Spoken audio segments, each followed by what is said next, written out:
Hello everyone, welcome to study netic. मैं हूं पूजा मेहता और आज यहां पर मैं पढ़ा रही हूं क्लास 12 का अकाउंटिंग रेशो, जिसमें हम प्रॉफिटेबिलिटी रेशो पढ़ रहे हैं। प्रॉफिटेबिलिटी रेशो के अंदर आने वाला रेशो कौन सा रेशो? ऑपरेटिंग रेशो को आज मैं एक्सप्लेन करने वाली हूं। हर रेशो का मैंने एक सेपरेट वीडियो बनाया है। यदि आप हर रेशो को अच्छे से समझना चाहते हैं तो मेरी प्लेलिस्ट में चले जाना। अकाउंटिंग रेशो क्लास 12 का एक अलग से प्लेलिस्ट बनी हुई है, वहां पर आप सभी रेशोज को आसानी से समझ सकते हैं। तो हम स्टार्ट करते हैं। यदि आपको मेरा पढ़ाने का तरीका अच्छा लग रहा है या आप मेरे वीडियोस देखकर पढ़ाई कर रहे हैं तो प्लीज चैनल को सब्सक्राइब करना बिल्कुल भी मत भूलना। तो बिना देरी के स्टार्ट करते हैं कि क्या होता है ऑपरेटिंग रेशो। चलिए, क्या पढ़ रहे हैं हम? Operating ratio. अब ये जो रेशो होता है ना बच्चों, ये क्यों निकाला जाता है कि जो हमारा बिजनेस है उसमें जो भी हम ऑपरेटिंग एक्टिविटीज़ के लिए जो एक्सपेंसेस कर रहे हैं वो रेशो जानने के लिए इसे निकाला जाता है।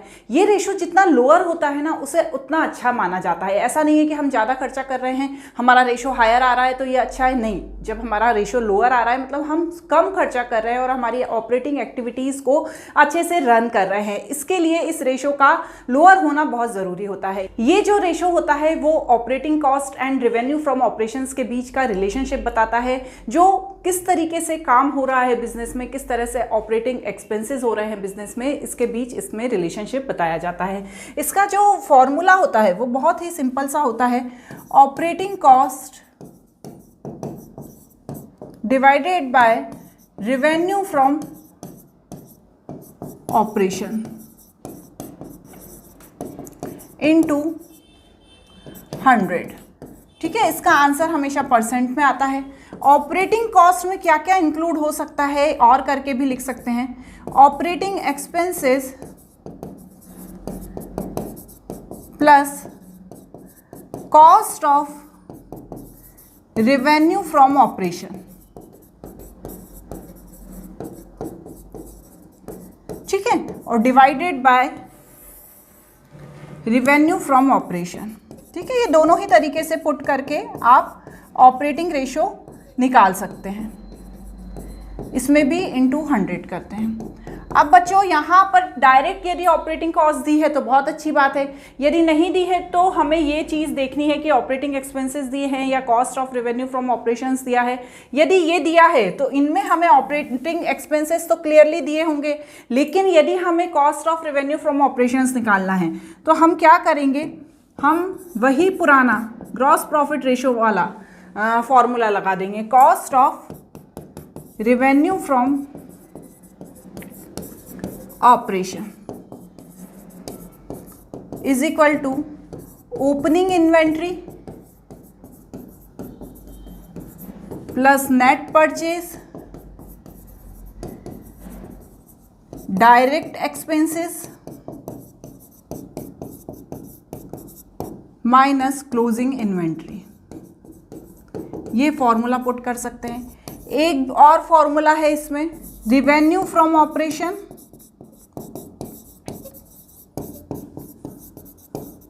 Minus gross profit. क्लियर? बहुत ही सिंपल है प्रॉफिटेबिलिटी रेशो के अंदर आने वाले रेशोज, तो इनको समझना आपके लिए बहुत ही आसान होगा। इसका हम एक क्वेश्चन और कर लेते हैं। क्या है, देखिए बुक में कोई क्वेश्चन दिया होता है तो मैं वो आपको करा देती हूँ ताकि आपके लिए समझना बहुत ही आसान रहे। जैसे ये एक क्वेश्चन दिया है, इसमें सिंपल सा इस क्वेश्चन में क्या दिया है? रेवेन्यू फ्रॉम ऑपरेशंस दिए हुए हैं। ठीक है, रेवेन्यू फ्रॉम ऑपरेशंस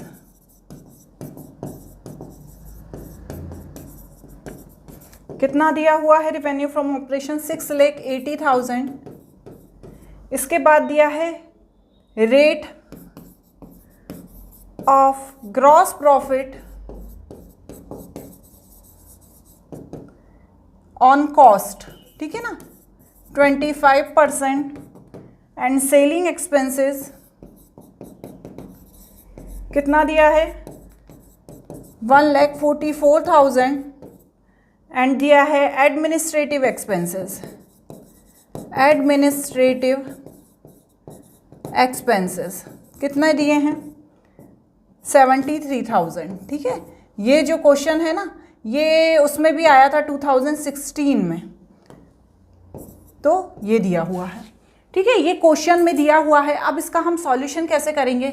देखिए रेवेन्यू फ्रॉम ऑपरेशंस तो देखो दिया हुआ है 6,80,000, rate of gross profit on cost 25% दिया है, ठीक है, कितना दिया है 25%। तो अब हमें कॉस्ट तो पता ही नहीं है ना, तो हम क्या करेंगे, cost on revenue from operation क्या एज्यूम कर लेंगे, एज्यूम 100 है, ठीक है।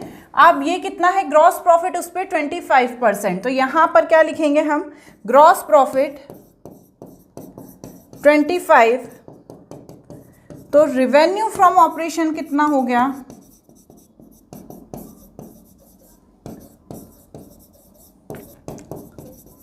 125। अब हमें चाहिए क्या, अब हमें चाहिए cost of revenue from operations. क्यों? क्योंकि ऑपरेटिंग एक्सपेंसेस तो दिए हुए हैं, सेलिंग एक्सपेंसेस, एडमिनिस्ट्रेटिव एक्सपेंसेस, तो इन दोनों को प्लस करके तो हमारे जो ऑपरेटिंग एक्सपेंसेस है वो आ जाएंगे। लेकिन अभी हमें क्या चाहिए, cost of revenue from operations. तो देखो बच्चों ये 125 आ गया, क्या आ गया, एज्यूम किया जो हमने। अब मुझे यदि cost on revenue from operations निकालना है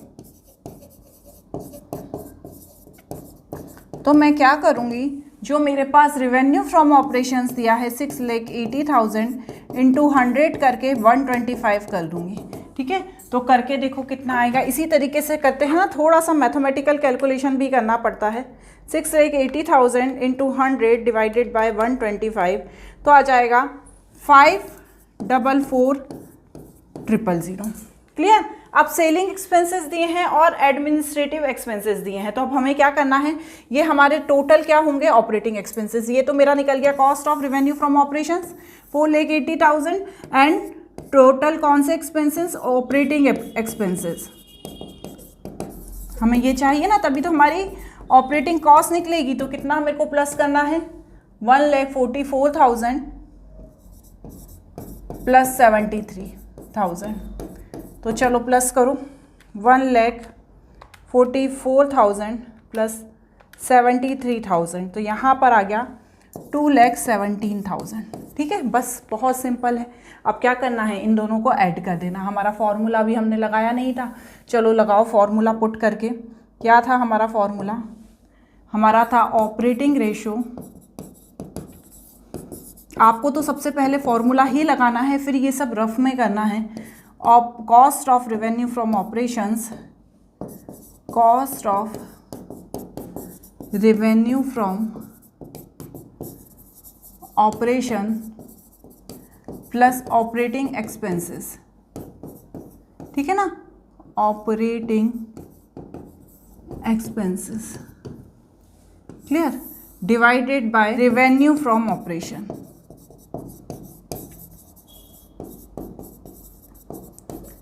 क्लियर? अब चलो सब दिया हुआ है, 5,44,000 प्लस 2,17,000 और 6,80,000 जो दिया हुआ है ना, देखो क्वेश्चन में दिया हुआ है 6,80,000 हमारे revenue from operations and into 100 हमें परसेंट में चाहिए। तो चलिए 5,44,000 is equal two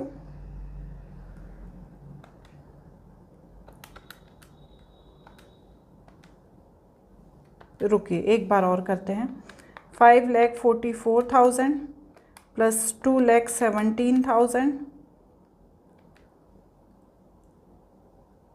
into 100 divided by 6,80,000, तो मेरे पास आ गया 111.91%। क्लियर? इस तरह से इसके क्वेश्चन सॉल्व होंगे। बहुत सारे क्वेश्चंस दिए हुए हैं, आप प्रैक्टिस कीजिए और अपने रिवीजन करते रहिए। जब हम डाउट क्लियरिंग क्लासेस में आएंगे तब आप मुझसे डाउट पूछ सकते हैं। आज के लिए इतना ही, बाय बाय।